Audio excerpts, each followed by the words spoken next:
Hey friends, Rick Lee James here, inviting you to join me over at rickleejames.substack.com. Substack is a great new free platform that helps me connect directly with all of you who listen to my music and podcast. All you have to do is subscribe with your email address, and that's it.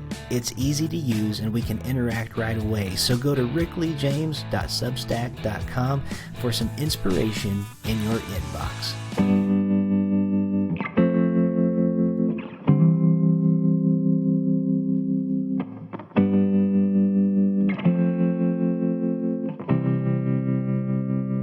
Welcome to Voices in My Head, the official podcast of me, Rick Lee James.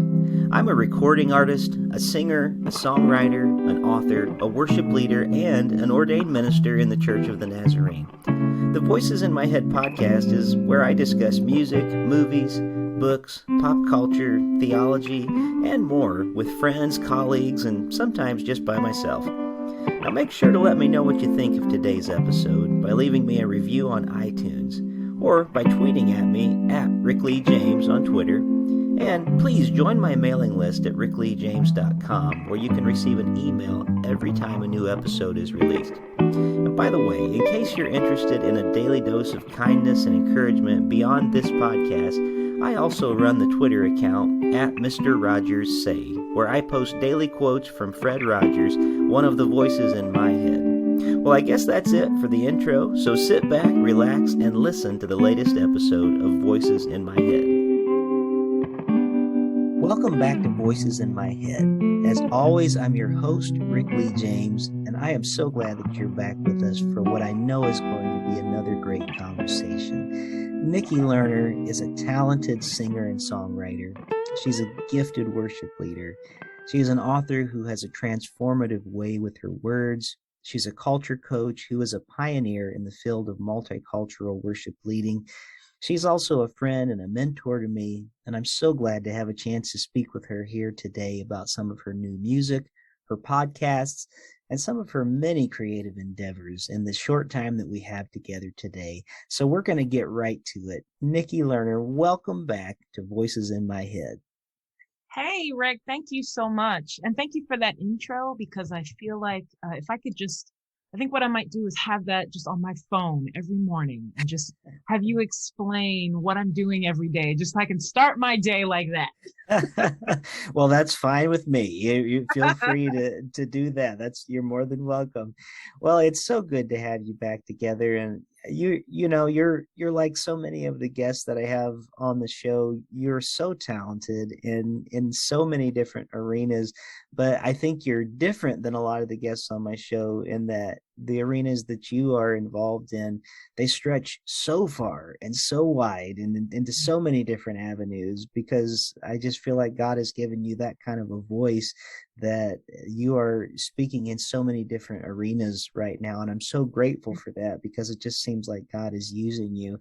And it's kind of hard to nail down where to start when we're talking about some of the many endeavors that you're going with. So what I think I want to start with today, you're such a good singer and songwriter, you're so talented in those areas. Let's start first of all, because this podcast focuses a lot on songwriting, and we actually just were voted one of the top 20 singer-songwriter podcasts. So we're going to start out with songwriting today, okay?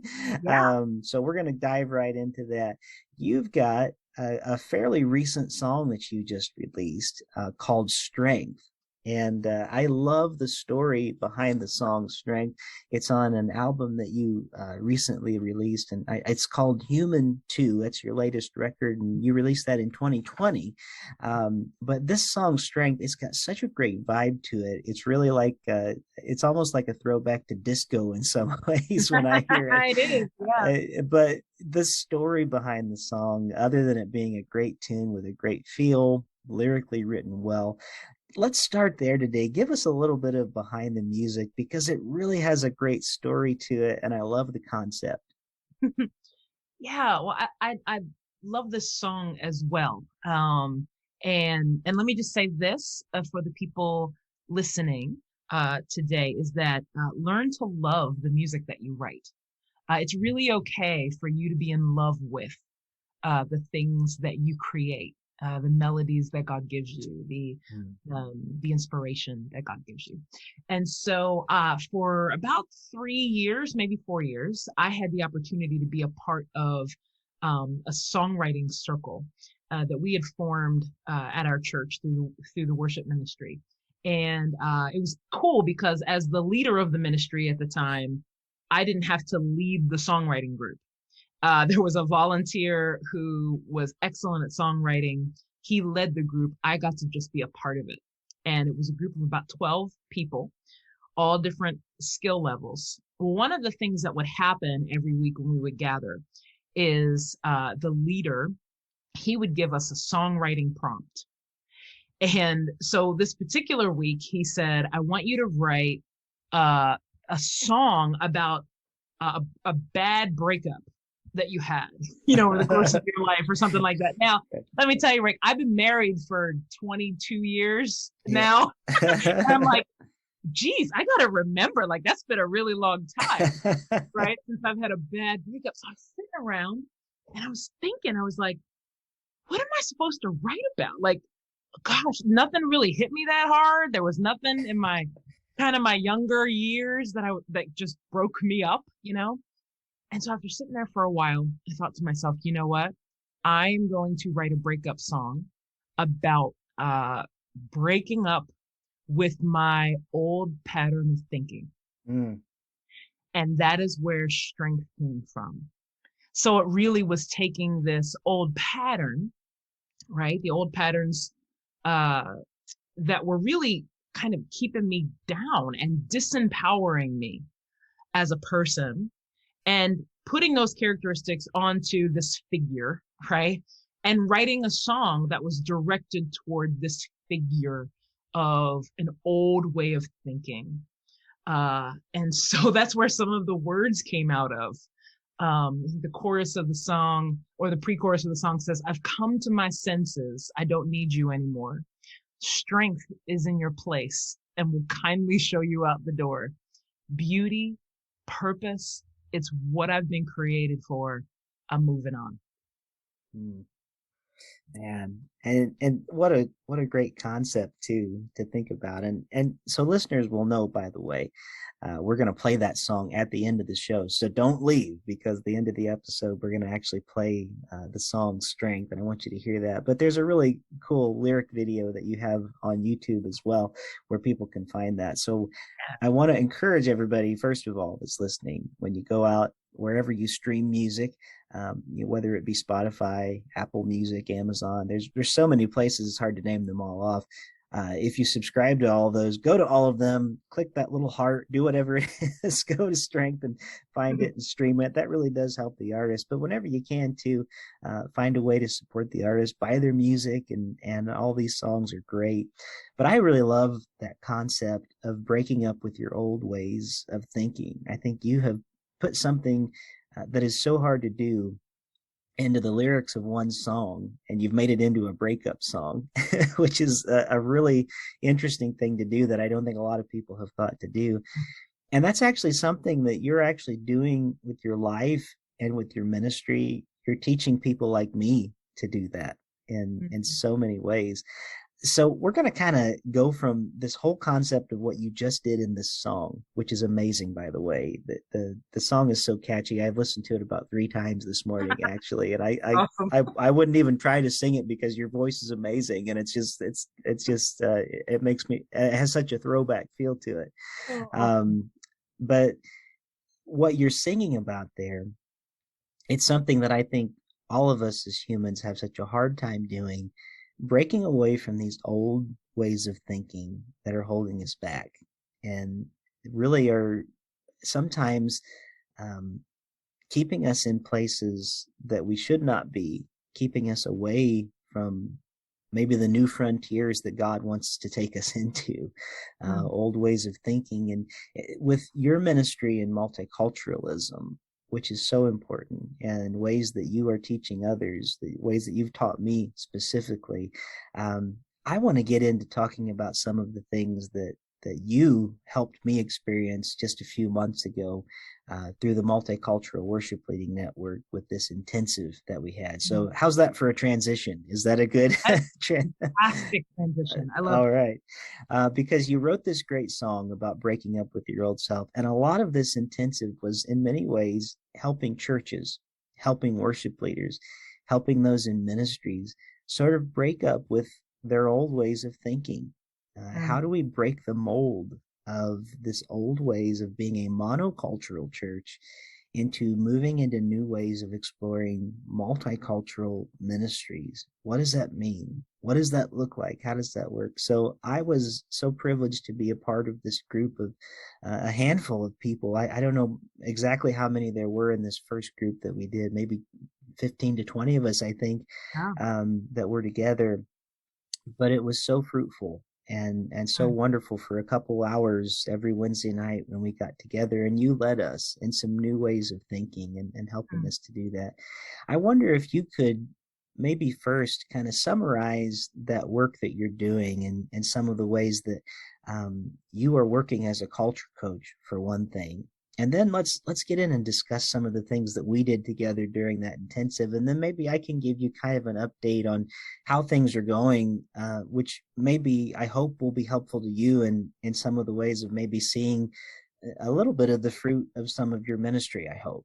Mm. Well, thanks for that. Yeah, I probably the first half of the year, out of everything that I was involved with, the intensive that we did for 4 weeks online together was probably one of my most favorite things. Hmm. Um, I love leaders, Rick. I love leaders just in general. I love people who are trying to actively make a difference no matter where they are. They're trying to use their platform, their influence, their power to make the world more beautiful, to make their businesses more beautiful, to make their family life more beautiful, to make their ministry more beautiful. I love leaders.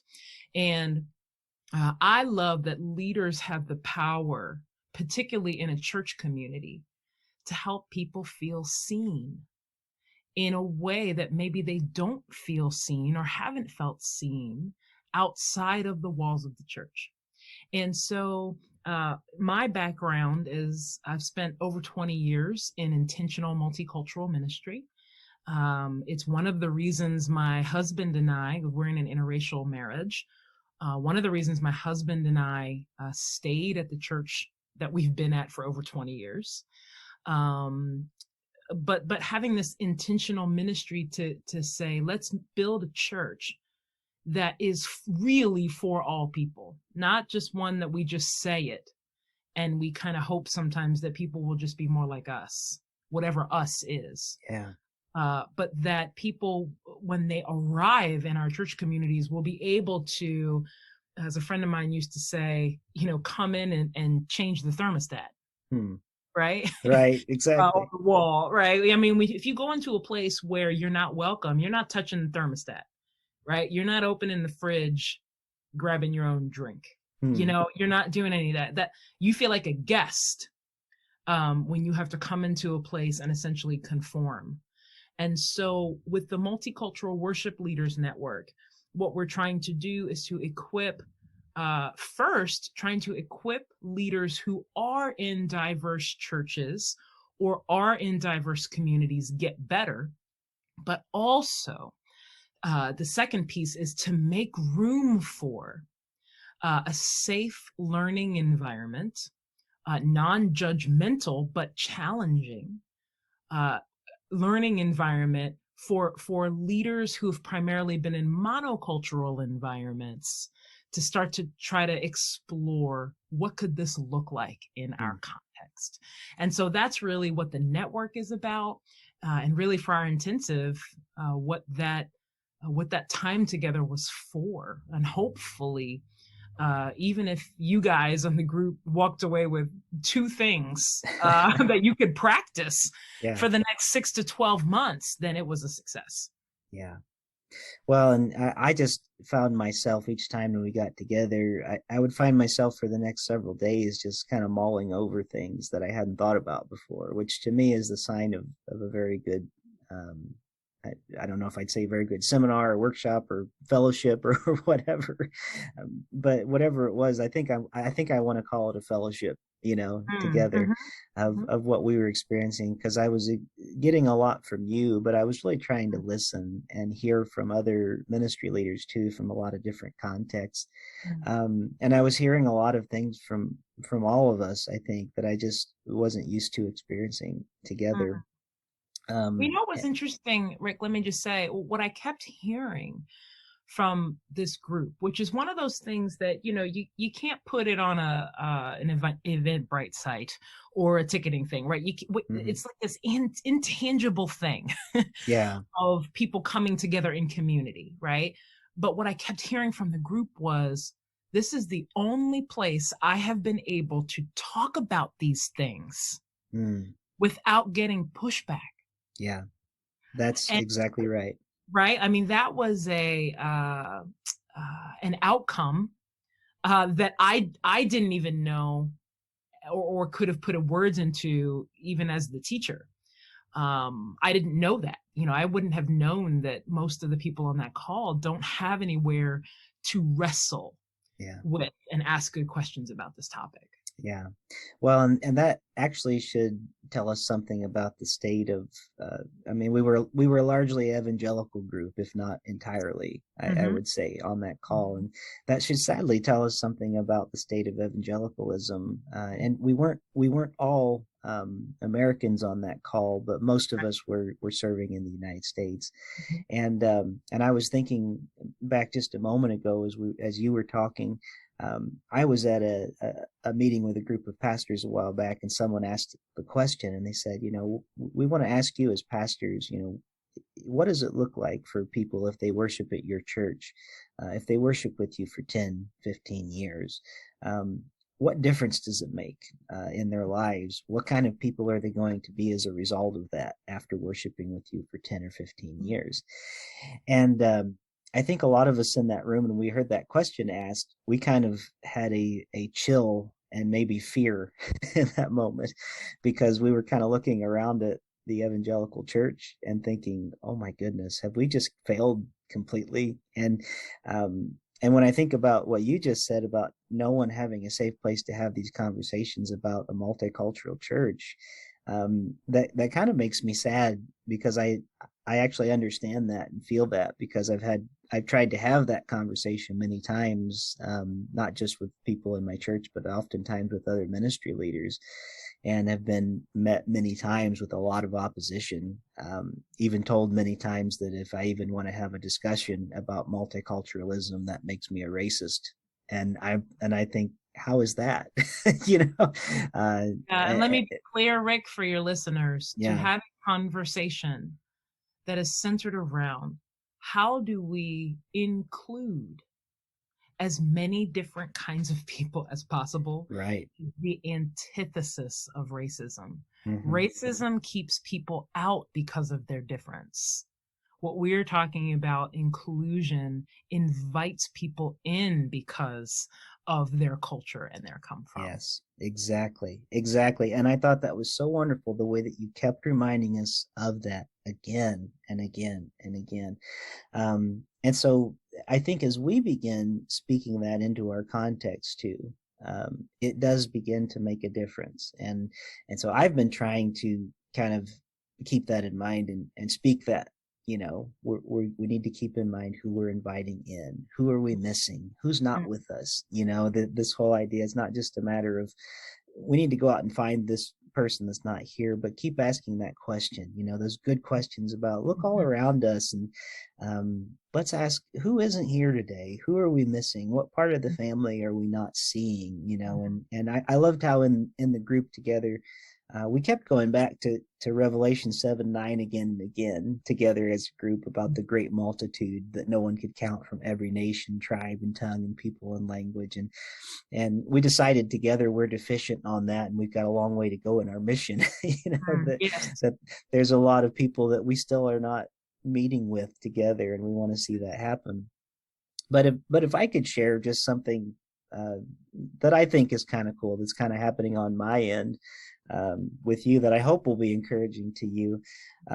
I was feeling kind of discouraged when I started that time with our group together, and I had been trying to have those conversations with people in my church, with family members, and it seemed like just everywhere I was trying to have the conversation, even I was being constantly met with opposition and walls, and we don't even want to talk about it, you know.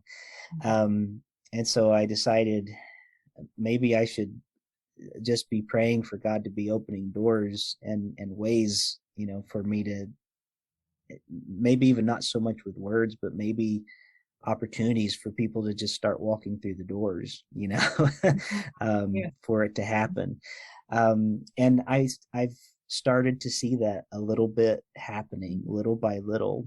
And there's been some new families that have been coming in. Interestingly enough, as we talked about in the group together, you know, as the pandemic has happened, the walls are gone, you know, and you had Mhm. said that a couple of times, that now that we're kind of a church of meeting online, we're seeing different people start to come through, and we're reaching different people and in different ways.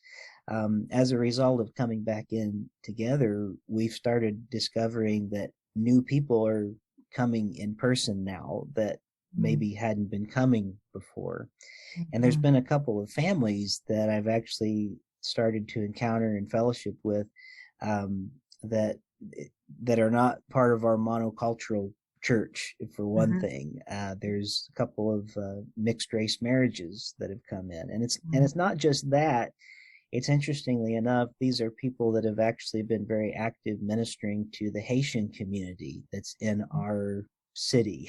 And they've been asking, like, I wonder if people at our church would be interested in ministering to the Haitians in the area, and you know, things like that. And started came to me specifically to start talking about, like, I wonder if there's ways that, you know, could I invite some of our Haitian friends to start coming? And I was thinking, Mhm.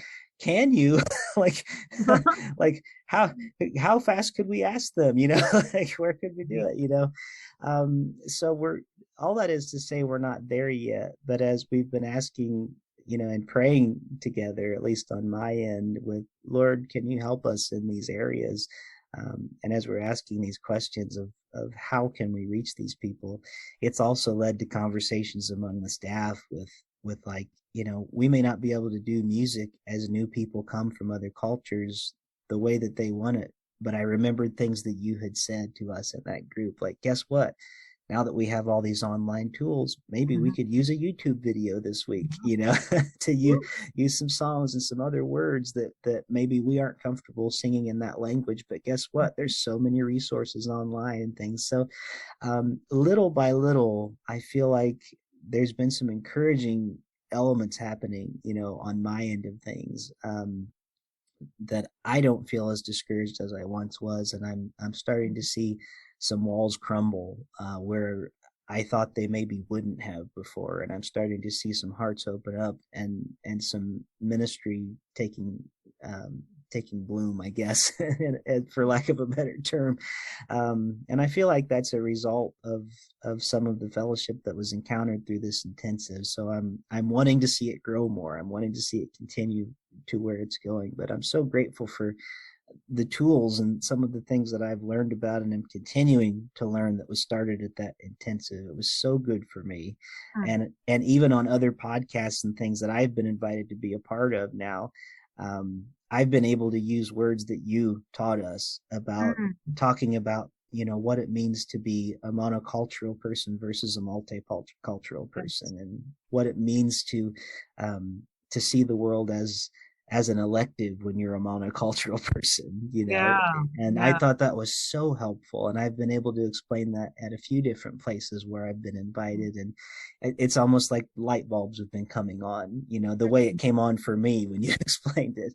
So all Rick, that that's is, so yeah. awesome. So Thank I'm, thank you for yeah, that. sure. Really. I just wanted to say thank you. I'm grateful for the ministry that you're offering, and grateful to continue it, seeing it happen. Well, So. thank you so much. And that's really why, I mean, me personally, I keep doing this work, and also as a network that we keep trying to equip leaders to do these things. Some of the challenge, I think, particularly when it comes to this space of multicultural worship, is I think in certain pockets within the church, the big C church, um, I think there's a real fear, and some of that is just the environment that we live in these days. Mm-hmm. Uh, from outward sources.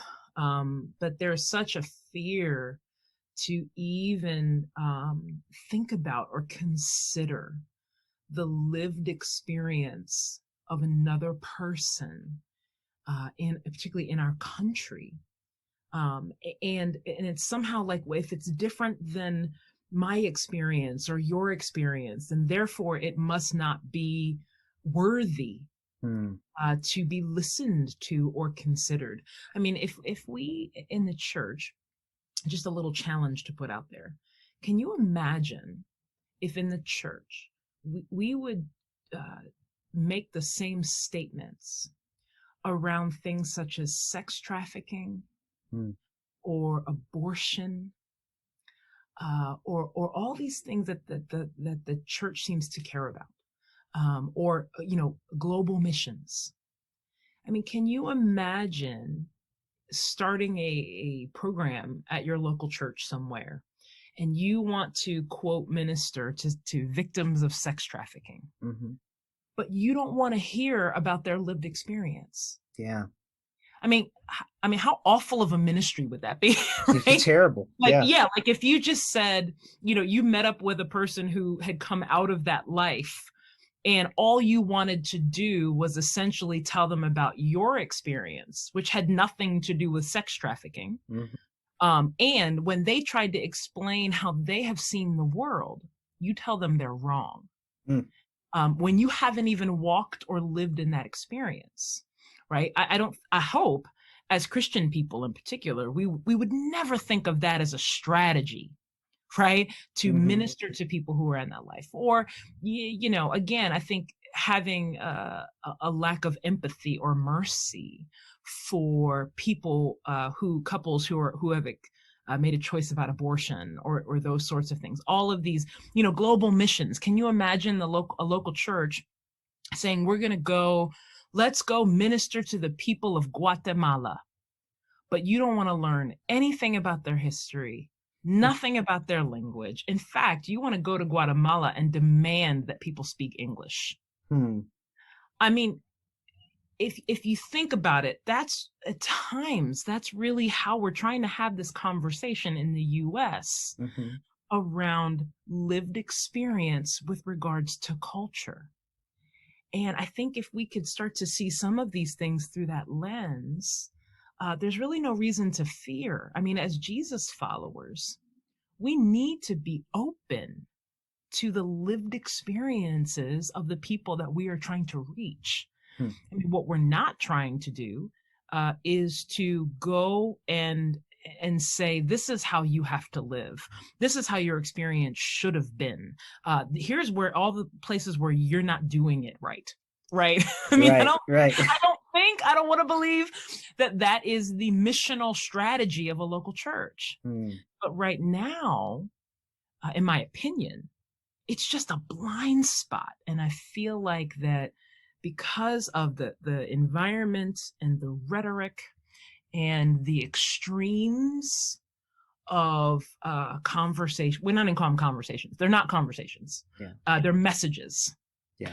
Messages from extremes that the people in what I call the majority middle, who are really longing to learn about each other and do life together, are getting suffocated. Yeah. Mm. That's an excellent point. Yeah. And in the church, if we can't be a place where we can hear those stories and be a safe place, Mm. even to hear those stories, I don't know how we can be a place to offer redemption and freedom and salvation either. That's wow. Well, and too, Rick, honestly, I mean, we really have to wrestle with this as church leaders, because I mean, I worked with one of my clients, a local church. Um, one of their problems was, last summer when everything was going on with protests, and um, some of the issues with law enforcement and things as such. When that was going on, some of the people in this one church I was working with were saying that when they went to their small groups, people that they had trusted and loved, and they were in these racially diverse small groups, that essentially their groups were telling them, don't bring that here. Hmm. We don't want Yeah. to talk about that. Yeah. And so, as church leaders, we need to wrestle with how are we supposed to tell people to that, the church family, it's safe to bring your sin. Hmm. It's safe to bring where you're struggling with God. It's safe to bring your questions about who God is. But wait, wait, wait. You can do that as long as you don't bring up these three issues Yeah. because we don't want to talk about that. Right? It's like we can't pick and choose. I mean, this is the problem just in Christendom in general. We can't pick and choose what we bring to Jesus, bring to God, bring to our worshiping community. Right. We need to be able to bring our whole self. That's what Jesus wants, right? He wants Hmm. us to bring our whole self to him. He doesn't want us to like keep some of the stuff we're struggling with in a dark corner somewhere, so that there's no light there and have to deal with it ourselves. Bring 80%, but the 20%, good luck, Hmm. right? I mean, that's essentially what as church leaders we can tell people without even realizing it, just because we may feel uncomfortable about the conversation. Just because we are uncomfortable about a conversation doesn't mean that the conversation doesn't need to be had. Yeah. And I would say for your listeners as well, don't fear the discomfort, no matter what it is you're talking about. I'm not talking about just one people group, by the way. This is Yeah. for all people groups, right? Yeah. Don't fear the discomfort that you feel in your body or in your mind when there is a subject or a topic or a lived experience that you personally haven't had. Allow that feeling to be a signal for you that you just need more information. You may need a bit more exposure to that particular issue. Like, I think that's really the way to start to turn some of these things around. That feeling we feel, let it be a signal that we need more information in order to serve people better. Hmm. It just occurred to me as you were sharing that too. I thought, how would it be if we went to the doctor and the doctor said, I'm here to help you in any way that we can. Just make sure that you don't tell me about any ailments in your back, in your That's shoulder, right. or in your foot. Other than that, I'm here to take care of you today. And you said, but I'm Right. only here because my back hurts. Well, we're not going to talk about That's that. right. So, Yeah. yeah, but the rest of And your body is fine. So, yeah, I've shared this with you before, Rick, that I think sometimes where we miss each other, I think particularly between, I mean, there's several different issues. There's an issue between some white Americans and some Black Americans, right? And then there are issues between Americans and people who have immigrated mm, from all kinds of countries, right? So there's different issues that are happening under the surface. But, um, you know, a lot of times what people in the majority culture don't always understand is that when you are not part of the majority culture, particularly in the United States, you are racially socialized. mm, I mean, I'm almost 45, and there's never ever been a time in my life where I've not had this awareness of my ethnic come from. mm, Now, thankfully, I grew up in a family that nobody ever told me that that was a liability. Nobody ever told me that that was a detriment to who I could become as a person, or what was available to me, or those kinds of things. However, along with that message of everything that we all believe, right? As right. Christ followers, was also, and by the way, just be sure you look out for this and be aware when you're in this community, because, you just, people might look at you this way, right? And that Right. was all around my ethnic come from. And so it's not easy for people in the non-majority, and this is really important for majority culture to understand. It's not easy for Americans in the non-majority to just all of a sudden not think about their ethnic come from. Hmm. Because the time we are born, we are racially socialized. Yeah. Wow. And it's really important for people to understand it. You don't have to get it. You don't have to agree with it. Like that's not even possible. You just have to understand it, because then that informs a statement that you may make, that informs a belief system you may have. To understand that, particularly about non-majority folks that grow up in the US. Yeah. People who immigrate, they have a different a different thing, which is, you may have heard the term model minority before, where people from other countries come over to the US, and a lot of times they already assume that they're going to have to assimilate into American culture. Hmm. Now, um, as Americans, me as a Black American, you have that a little bit anyway, because minority cultures always have to do some sort of assimilation with majority culture in order to thrive in the world and to thrive in the country. That's just how it is. I wish that wasn't true, by the way, but that's just how it is. People who come from other countries, they already have an understanding that they're going to have to assimilate into American culture, which is also sort of translated white American culture, Mm-hmm. right? Right. So they're not going to want to express their language, right, in mixed circles. They're not going to want to necessarily fight for their space and their assertion into the culture. They kind of do that in their own families, in their own community. But when you grow up in the US, it's different, because you have a different expectation. Right. Man, that is so helpful, and what I was just thinking about too. And I know we're running out of time here this morning, but I think the only time that I was aware of that, and that I can relate to what you're saying, was on a trip that I took um, to Kenya, and I Mm, found myself being like the only white man mhm, among very dark black skinned people mhm, all around me, and especially when I found myself in a marketplace where for them they automatically equated white man, rich man, and mhm, mhm, and to be perfectly honest, compared to any of them around there, I'm sure I was. I'm sure I was, by the standard of mhm. what they live by. Right. But I became very aware in the weeks that I was there in that part of the world. I couldn't go anywhere without being, as you said, Mm, very aware of who I was, right. in the midst of all the people together.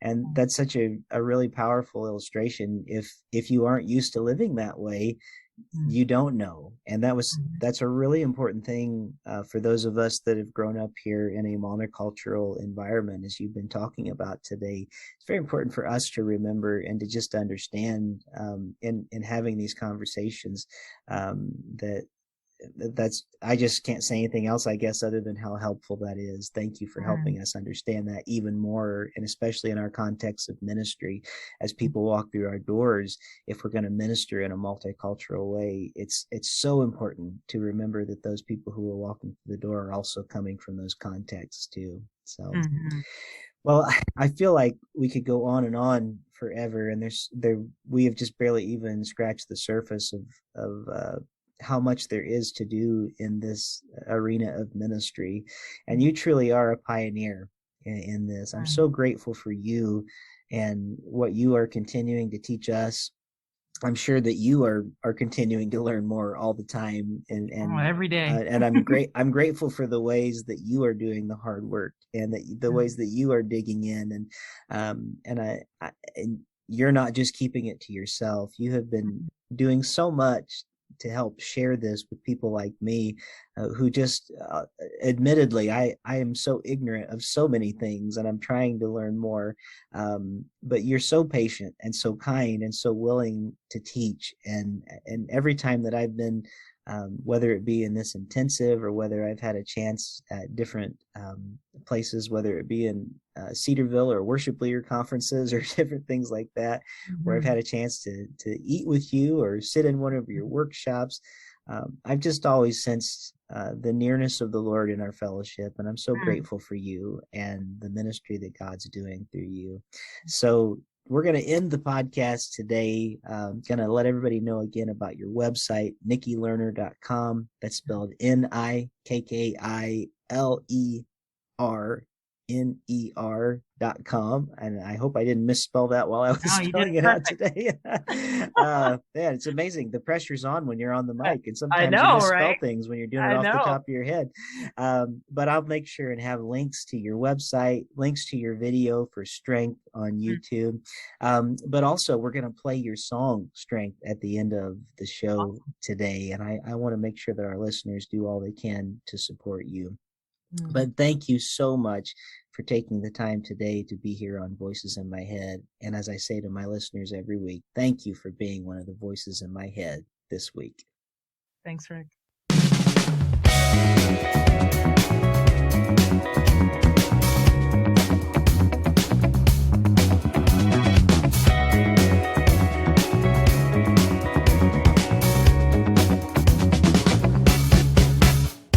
Staring at you, staring back at me. Now that the veil's gone, I truly see you were the source of opposition to who this magnificent beauty could be. Imagine when truth took me by surprise. It's always been here, just behind the guise, choosing to hold on to the vision. Through the tears, I will fight and press on. I've come to my senses, I don't need you anymore. Strength's in your place, and we'll kindly show you up that our beauty, purpose is what I've been created for. I'm moving on now, moving on now. Hey, you're moving on now. Hey, moving on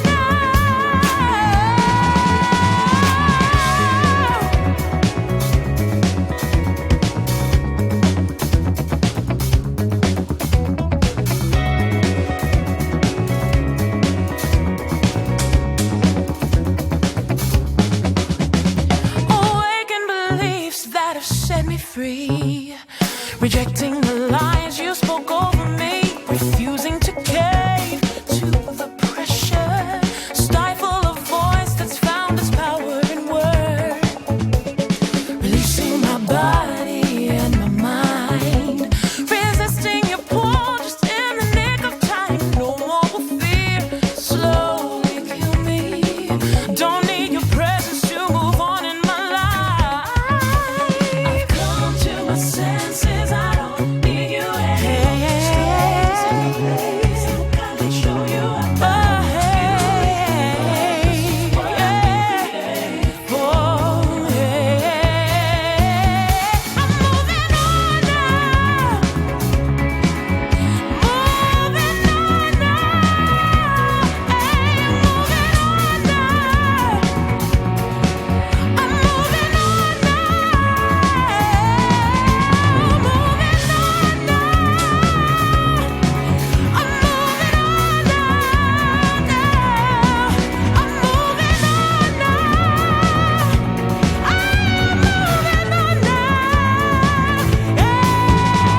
I've come to my senses, I don't need you anymore. Strength's in your place. Beauty, purpose is what I've been created.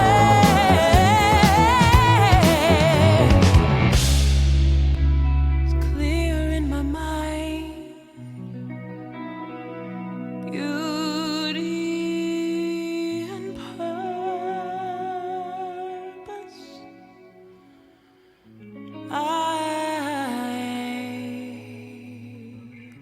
I have been created. My strength.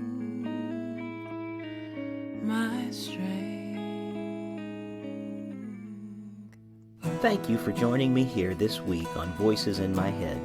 I hope you'll visit me on my website at rickleejames.com, where you can find out more about me Get my music on vinyl and CD, follow my blog, and even schedule me for a concert or a speaking engagement. Better yet, even a book signing in your neighborhood. You can find all that and more at rickleejames.com. Also, it would mean a great deal to me if you could write a review of this podcast on iTunes. The more positive reviews that we receive, the more visible this podcast will be online. And now for the benediction. May the God of hope fill you with all joy and peace in believing, so that by the power of the Holy Spirit you may abound in hope. God bless you, and thank you for listening to Voices in My Head.